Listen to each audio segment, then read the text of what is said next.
大家好，我是议员。在昨天的晚上，我有转发了一个影片，就是那天糖糖他问我关于线上讨论会的东西。这个线上讨论会其实经过了好几天，因为官方策划他有讲不能公开，不能录音，不能录画面，所以我才没有公布出来。但是我看到糖糖都已经发布了，然后国服的主播嬷嬷他也是已经讲了这个东西，那我自己发布的话应该也没有什么问题了吧。当然今天我所讲的东西是以我自己个人的角度去想，因为我玩那个游戏也是很长一段时间了，都有1700多天，将近要1800天了。我自己本人曾经去过先锋 ABC 组，并且我一直以来都是长期做先锋王国的报道，有看到一些打仗的东西，所以对这方面的想法其实还是蛮多的。那我说一下当时候的情况，因为我是唯一一个国际服主播，其他的主播全部是国服的，我刚好参与那一场就是这样子的环境。那有比较多的国服主播跟我的意见可能不合，甚至他们可能会反驳我说的话，但是我相信今天我所讲的东西大部分国际服玩家都会同意。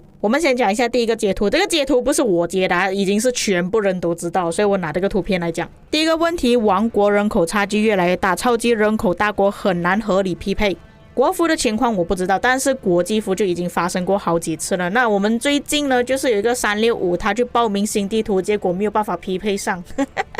那他们的想法其实也很简单，就是不想要跟那些先锋王国打，他只想打一些比较弱的王国。不过当天我就已经讲了，他们不可能匹配成功了，他的体积过于庞大，不可能的事情。这个就是策划他们所想的，不只是这个新地图而已，有可能其他的地图也是一样。你们也时常看到我做一些 KVK 的解说，报名跟外交的解说，也是看到某一些王国它的体积真的是很庞大，战力跟击杀都是超越其他的王国。而且最近也是发生过好几个案例，就是我不想要跟这个王国打，因为它比较强，就变成先锋王国他们只能约战。所以你们可以看到960为什么一直到处去约一些先锋王国，像365、1093、1175、1034这种王国打架才有游戏体验。但是只要这些先锋王国不约战，不跟他们一起打的话，就变成他们很难匹配，就算匹配成功了，也是大多数都是 A 王国。 A 王国只要听到是先锋，他们就不要打了。如果你们跟我一样是早期的玩家，你们会发现到其实以前的先锋王国还会有机会跟一些 A 王国打，他们还愿意跟先锋王国打。为什么？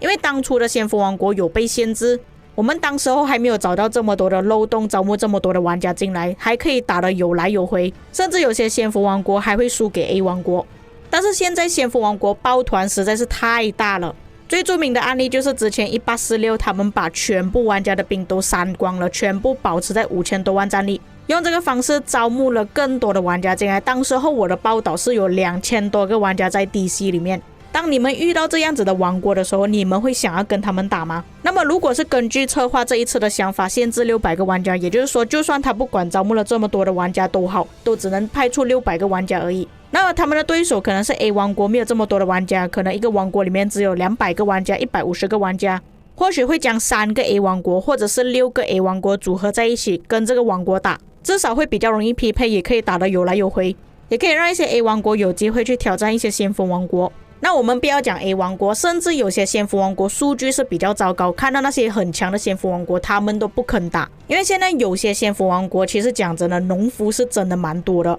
能打的玩家几乎没有几个，所以就衍生到了这个截图的第二个问题，为了降低王国匹配，部分王国高度清理农夫玩家。相信每个玩家都有遇到一个情况，就是有时候你是真的想要打 KVK， 但是那个时间点不能让你去打，你又没有办法找到其他的玩家帮你打。那有些王国可能还可以交谈，跟你讲你休息这一次 KVK， 下一次的 KVK 你补回来 DKP。 但是你在先锋王国这种东西是很难讲，只要你一记 KVK 没有打，他们就会跑去清零你了。所以策划就想出了另外一个方案。那我问到的情况就是可能像征服者之阵这样子，你国王选择哪一个玩家去参加 KVK， 那个玩家才可以进入地图。所以第二张截图这里是写到王国名单中的玩家才可以正常参与 KVK，但是不在王国名单中的玩家可以进入失落之地，不能离开王国出使行省，就是说只能在关室里面，不能离开关卡室。这个也算是比较合理了嘛。我个人觉得这个想法是可以接受的。那先锋王国我相信并不是每一个玩家都可以每次打 KVK 的，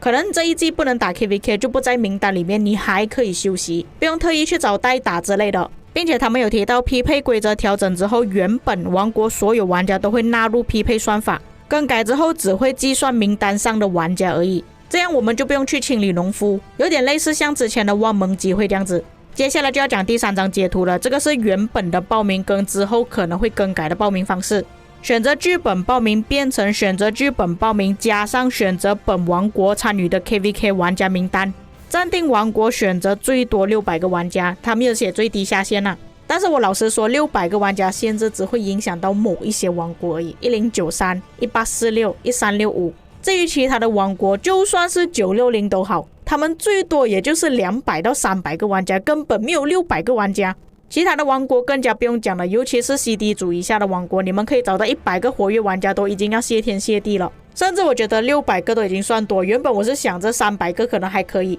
这个东西在之前我也是有提过，就算官方不限制报名人数，那征服者之证也是一样都已经限制了240个玩家可以获得。除非你是佛系玩家，你不在乎到底可不可以拿到，又或者是你是大佬，你不在乎会不会拿到征服者之证，否则其他玩家拿不到一样也是会移民走的。那我们换个说法，如果官方他们不改的话，会变成怎样？1254就是一个案例了，他就是把自己的王国体积堆到特别庞大，然后8个月里面一直报名失败，不然就是匹配到一些对手，他们打不过1254，让那些大佬觉得没有挑战性，自然而然选择弃坑，又或者是移民走。大佬的想法其实很简单了，他玩这个游戏不会为了奖励而玩了。你们觉得那个失落之地的奖励可以让他们觉得开心吗？不可能的事情。大佬只是想要打架而已，没有办法匹配成功，又或者匹配到一些很弱的对手，打一下就死了，根本没有战斗体验。大佬花了这么多钱去做器件装备，去弄这么多的军器是为了什么？假设说你们是担心当官方限制了600个报名人数的话，某一些王国可能会灭绝，这个是不可能的事情啊。那你们看1254，有一些玩家他们不玩了，王国已经散了，但是其他玩家都已经移民去2605，现在已经重新建立了一个王国，都已经变成先锋了。想玩的玩家依然还会在这个游戏里面，不想玩的玩家迟早都是会弃坑的。我只能说限制的好处其实比坏处还要更多。就算我们不要讲 KVK 的东西，我们讲平日，比方说限制人口之后 MGE 就不用抢得这么凶，王国的采集点也不会全部被霸占，王国管理也不用这么辛苦，并且名单性的报名也可以让一些玩家有时间去休息。那国际服的想法其实一直以来都是想要平衡，像近期就已经出现了2个案例哦，就是不平衡，然后选择不打。1846的玩家就是比1175还要多出很多，然后他们又想要跟2605合作打。那如果官方是限制了600个玩家报名的话，至少1846的玩家不会这么多，那谁拿2605都是可以的。还有就是近期1365、1093、1960这3个先锋王国报名，我都不懂能不能报名成功，因为1093跟1365这2个体积过于庞大，有可能这2个匹配成功，960匹配不成功，又或者是960匹配成功，那2个先锋王国没有办法匹配成功。